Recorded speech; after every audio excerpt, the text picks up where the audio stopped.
ऐसा लगा अंत में बताइएगा जरूर।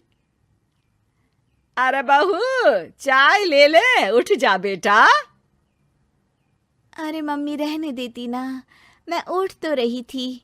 अरे कोई बात नहीं, खाने में क्या बनाना है वो बता दे।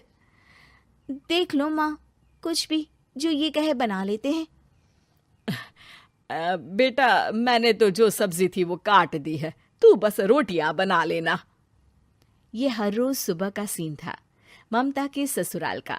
एक दिन पड़ोसन कहती है, अरे बहन जी, सारा दिन काम करती रहती हो, थकती नहीं क्या आप? बहू क्या करती रहती है सारा दिन? अरे वो भी कुछ ना कुछ करती ही रहती होगी।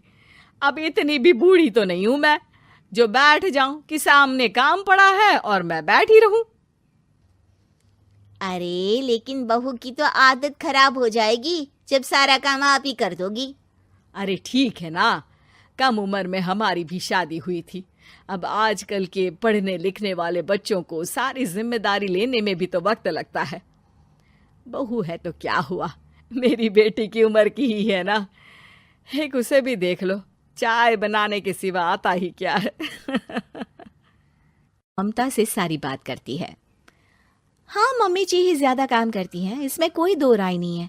लेकिन मैं भी क्या करूं, ऑफिस और घर के बीच जो वक्त मिलता है उसी में काम कर लेते हैं, है ना। दिन बीत रहे थे। सास बहू के बीच की बॉन्डिंग अच्छी थी, लेकिन जब बहू माँ बनती है तो जो थोड़ा बहुत काम किया करती थी वो भी छोड़ देती है। बहू, ये ले, तेरे लिए बनाया है। इसको खाने से बच्चा और तू दोनों स्वस्थ रहेंगे। ठीक है माँ जी। माँ जी, वो बच्चे के लिए गद्दे जो सूख रहे हैं ना छत पर, जरा ले आइए ना। तभी वहां पति आ जाता है। अरे माँ रुको, मैं ले आता हूँ, तुम मेरा खाना लगा दो। माँ किचन में चली जाती है। पता है, बगल वाली डॉली है ना, वो लोग हमारी साइड के हैं। उसकी सास ने तो उसकी हड्डियों को मजबूत करने वाले लड्डू बनाए हैं। उसे भी बच्चा हुआ है ना। पता नहीं मम्मी जी क्या पानी सा उबाल कर दे देती है, मैं तो बस वही खा लेती हूँ। अरे तो तुम्हारे साइड बनता है तो तुम अपनी माँ से बोल दो, वो बना देंगी। आहा, माँ की तबीयत ठीक नहीं रहती, तुम जानती हो ना, कैसे बनाएंगी वो। अरे क्या हो गया सासू माँ को? कल तक तो फेसबुक में किटी की फोटो डाल रही थी। अच्छा अच्छा, चुप रहिए। डॉली की सास ने मनाया है, तुम लोगों का भी तो फर्ज बनता है। तभी वहां सास आ जाती है। ये ले बहू, गर्म पानी की बोतल, गर्म पानी पीने से पेट अंदर हो जाएगा। नहीं नहीं माँ जी, गर्म पानी पीने से प्यास नहीं बुझती। अरे पी लेना बेटा। वो बगल वाली डॉली को तो जानती है ना, जो तुम लोगों के साइड की है। तेरे साथ ही उसका भी बच्चा हुआ था।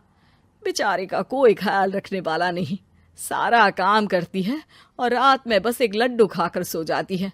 पेट तो लटक ही गया है और बच्चा तो कितना कमजोर सा है उसका। अच्छा माँ, क्या बात है, डॉली की ये हाल है? क्यों मैडम, क्या कहना है आपका? अब पता है मुझे, किसी के पास मेरी सास की तरह सास थोड़ी ना है। नहीं नहीं बेटा, ऐसा नहीं है। मेरे लिए तो तुम सभी मेरे बच्चे जैसे ही हो। ममता को समझ में नहीं आता कि वो सास में कैसे कोई बुराई निकाले, क्योंकि हर कोई उससे उसकी सास की तारीफ ही किया करता था। एक रोज ममता के घर उसकी ननद आती है। अरे भाभी, मुन्नी को तो 6 महीने हो गए, आप अभी भी बेड पर हो। आ गई है आप? कैसी हैं बुआ? बच्चा होने के 6 महीने बाद आई हैं आप? भाभी, अमेरिका दूर है ना तो वक्त लग जाता है। अब इनकी छुट्टी अभी थी तो सभी आ गए। वैसे माँ कहाँ है? थकी हारी सास बेटी को देखकर खुश हो जाती है। माँ, इस बार तेरा वीजा तैयार है, मेरे साथ चलने को तैयार रहना। हाँ हाँ बेटा, मैं तैयार हूँ। अरे ऐसे कैसे माँ, मैं कैसे मैनेज करूंगी? कैसे मतलब? जैसे मैंने किया अमेरिका में, आप इंडिया में कर लेना। वैसे आपका तो मायका भी पास ही में है ना। हाँ वो तो है, लेकिन वहाँ माँ के पास वक्त नहीं होता। ईश्वर भक्ति में उनका सारा समय चला जाता है। भाभी, बेटी परेशान हो तो माँ का ध्यान आरती में कैसे लग सकता है? समझ में ही नहीं आता। वैसे भी अब माँ को मैं अपने साथ ले जा रही हूँ। माँ को विदेश घूमने का शौक है ना। ममता मन मारकर चुप हो जाती है, लेकिन मन ही मन सोचती है कि वो कैसे सारा काम मैनेज करेगी। पति का खाना, नाश्ता, मुन्ने को नहलाना धुलाना, फिर रात भर इसके लिए दूध तैयार करना। माँ तो सारा काम करती थी। हे भगवान, ना भाई ना। क्या हुआ भाभी? क्या सोचकर ना भी ना कर रही हो? अरे कुछ नहीं, बस बच्चे के बाद से ही कमजोरी ज्यादा हो गई है ना, तो अचानक से बड़बड़ाने लगती हूँ मैं।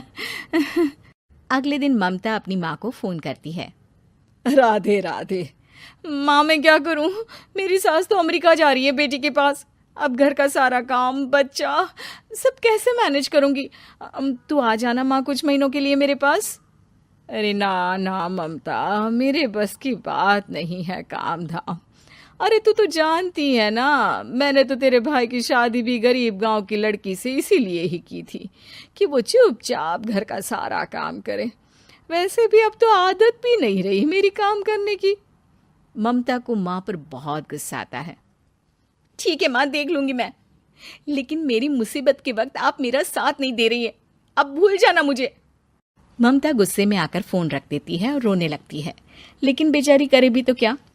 अब सास और ननद दोनों घर का काम करते, नेहा आराम करती, लेकिन अब आराम में भी उसे चिंता रहती। और फिर वो दिन भी आ जाता है जब ननद का जाने का वक्त आ जाता है। भाभी मैं जा रही हूँ, अपना और मुन्ने का ख्याल रखना। ममता सास को देखती है और गले लगकर रोने लगती है। माँ जल्दी आ जाना।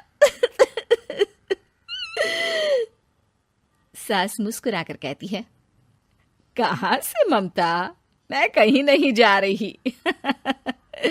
मैंने देखा कि मेरे जाने की बात से ही तू परेशान हो गई थी, इसीलिए मैंने अपना जाना कैंसिल कर दिया है।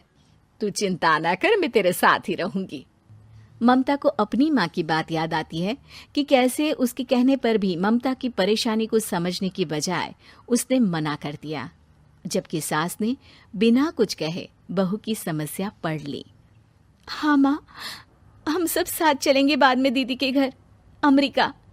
आज से आप रानी बनकर रहना और मुन्ने को देखना। मैं समझ चुकी हूँ कि मेरा फर्ज क्या है।